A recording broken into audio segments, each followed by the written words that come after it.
soldiers, sailors, and airmen of the Allied Expeditionary Force. You are about to embark upon the Great Crusade, toward which we have striven these many months. The eyes of the world are upon you. The hopes and prayers of liberty-loving people everywhere march with you. In company with our brave allies and brothers in arms on other fronts, you will bring about the destruction of the German war machine, the elimination of Nazi tyranny over the oppressed peoples of Europe, and security for ourselves in a free world. Your task will not be an easy one. Your enemy is well-trained, well-equipped, and battle-hardened. He will fight savagely. But this is the year 1944. Much has happened since the Nazi triumphs of 1940-41. The United Nations have inflicted upon the Germans great defeats in open battle, man to man.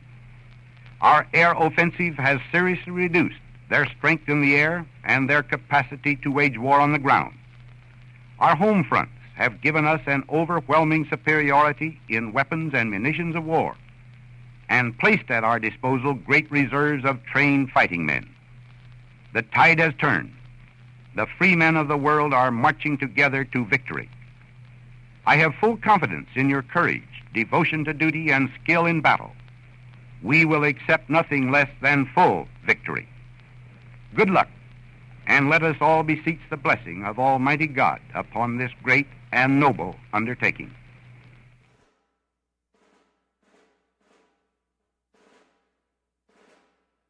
Those were Dwight Eisenhower's own words. But like what we like to do is to imagine what he would have continued to say if the speech were longer. Here is what we think that would have sounded like. Please let us know what you think. Following our extra monologue, we will provide you with additional D-Day footage, interlaced with other great quotes made about that day in history. Now here is our version of what the speech could have been.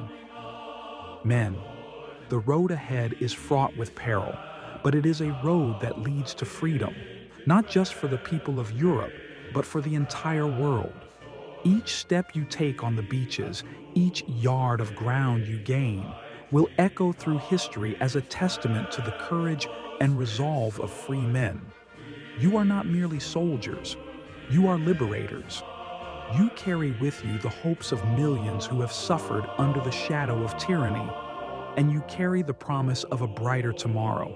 Remember this, the enemy may be strong, but they are not invincible. They have spread fear and oppression across nations, but they have not broken the human spirit. They have not broken your spirit. You stand here today as proof that liberty is stronger than fear, that unity is stronger than division, and that justice will always prevail over cruelty. Look to the man beside you. He is your brother. He is your comrade. Together, you form an unbreakable bond, a force that no enemy can withstand. Trust in one another, fight for one another, and know that your sacrifice will never be forgotten. The world will remember your names, not as casualties of war, but as heroes who turned the tide of history. This is your moment. This is your destiny. You are the vanguard of freedom, and the world watches with bated breath as you step into the breach. Do not falter. Do not waver. For every inch of ground you take, you bring us closer to a world where peace reigns, where children can grow up without fear, and where the light of liberty shines brightly for all. The road ahead will be long, and the cost may be great, but know this, you're not alone. Behind you stand the might of the Allied nations, the prayers of your loved ones, and the unyielding spirit of all who believe in the cause of freedom. Together, we will prevail. Go forth with courage. Go forth with determination. And go forth with the knowledge that you are part of something greater than yourselves. A crusade for justice, for freedom, and for the future of humanity. Godspeed, and may He watch over you all.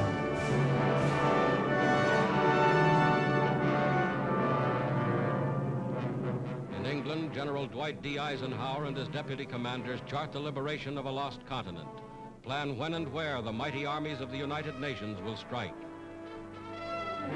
Today, northern France is that battleground. Into the building of their defense system, the so-called West Wall, the Nazis poured the slave labor of conquered nations. Pictures made by the Germans themselves to impress their satellites with the strength and invincibility of their fortifications.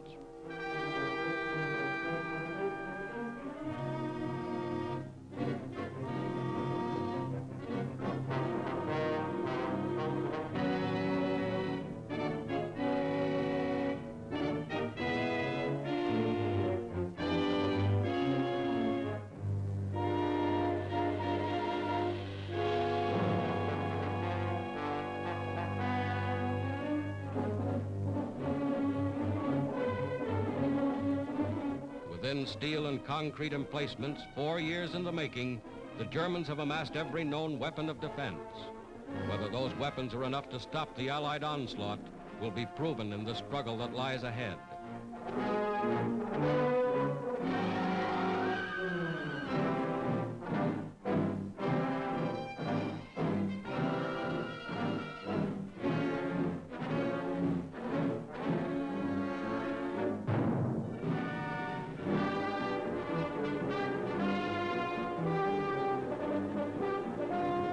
Here is the other side of the channel, Britain, an armed camp bristling with tanks and trucks and guns from the United States and Canada. Here is the fruition of 4 years of planning and production. Here is a glimpse of England as the Allied armies awaited D-Day.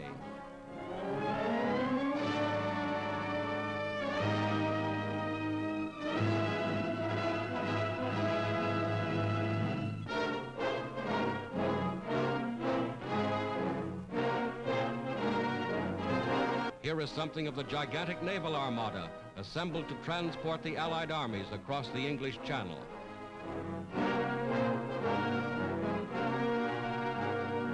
Here is something of the ingenuity of Allied engineers. Assault boats and invasion barges launched directly from the decks of the ships that brought them to England.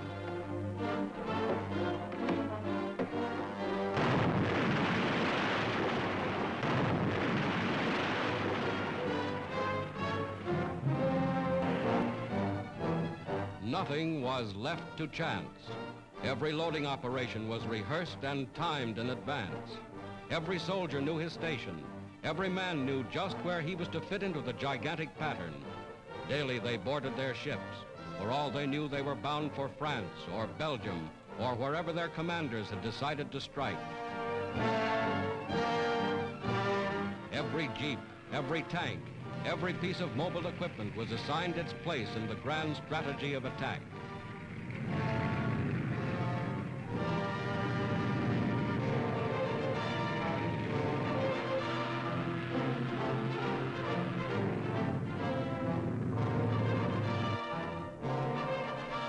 Then on the 5th day of June, 1944, just as you see them here, a fleet of more than 4,000 ships put out from England.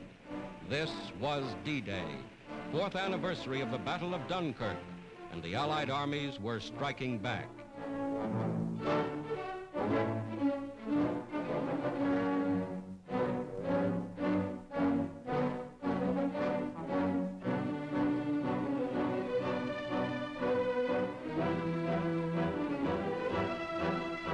The Great Fleet was underway.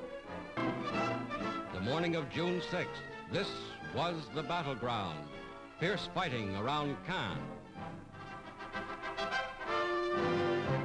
Vast squadrons of bombers and transports led the way, more than 11,000 planes spearheading the attack. Paratroopers landed in Normandy behind the coastal defenses, landings made with timing and precision, perfected only through scores of rehearsals like this.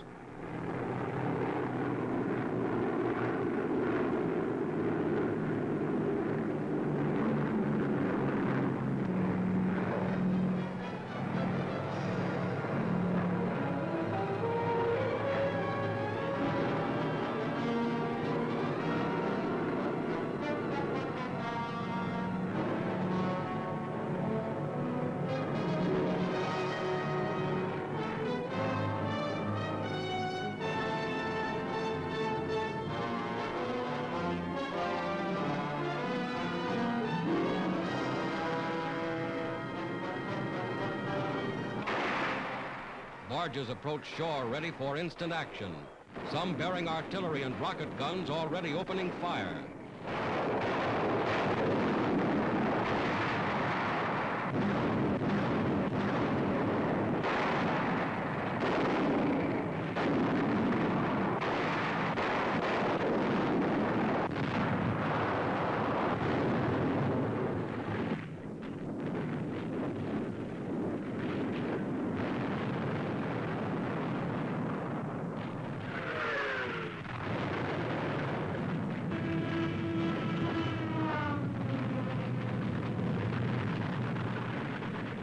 Today, just as in these scenes, the armies of the United Nations have made their first landings on the soil of Western Europe. Another of the great decisive battles of world history has been joined. This is the day for which free people long have waited. This is D-Day.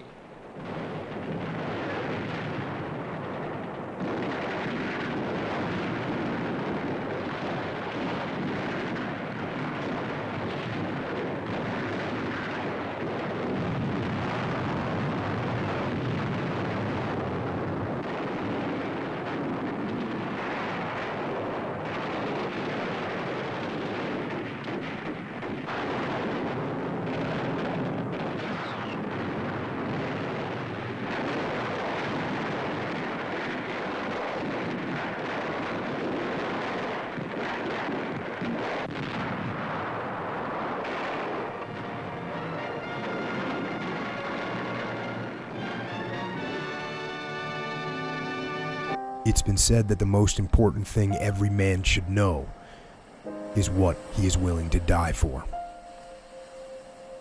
On the distant shores of a quiet beach in the north of France, there is a field dotted with thousands of white headstones solemnly overlooking the English Channel. Those headstones mark the final resting place of courageous servicemen, some English, some Canadian, and of course, American. To this day, the locals refer to them all as the Liberators. 75 years ago, these brave souls stormed toward heavily fortified enemy positions, manned by battle-hardened Nazi soldiers. These servicemen fought to liberate the world from darkness. They fought for the ultimate human ideal, the ideal that America is built upon: freedom. And for that ideal, they laid down their lives on that altar, the altar of freedom.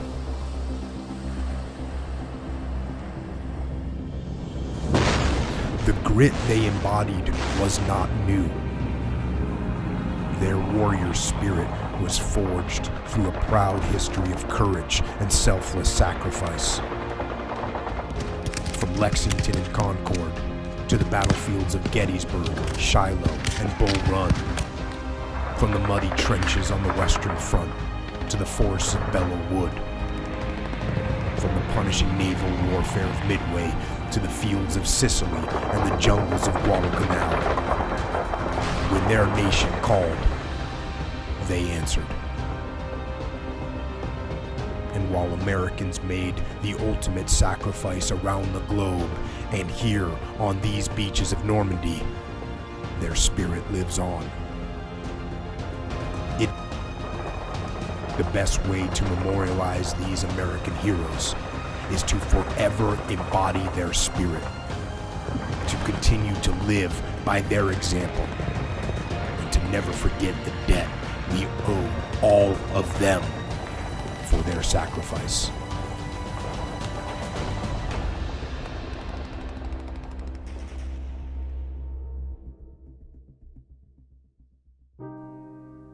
Here, among these rows of headstones are countless stories of selfless bravery, which have been repeated on battlefields around the world throughout history.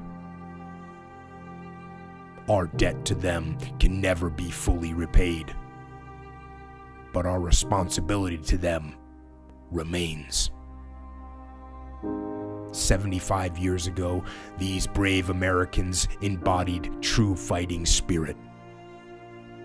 Today, and every day that follows, the legacy of their spirit is in our hands. And it is up to us to remember them, to honor them, and to ensure that the legacy of their spirit lives on forever.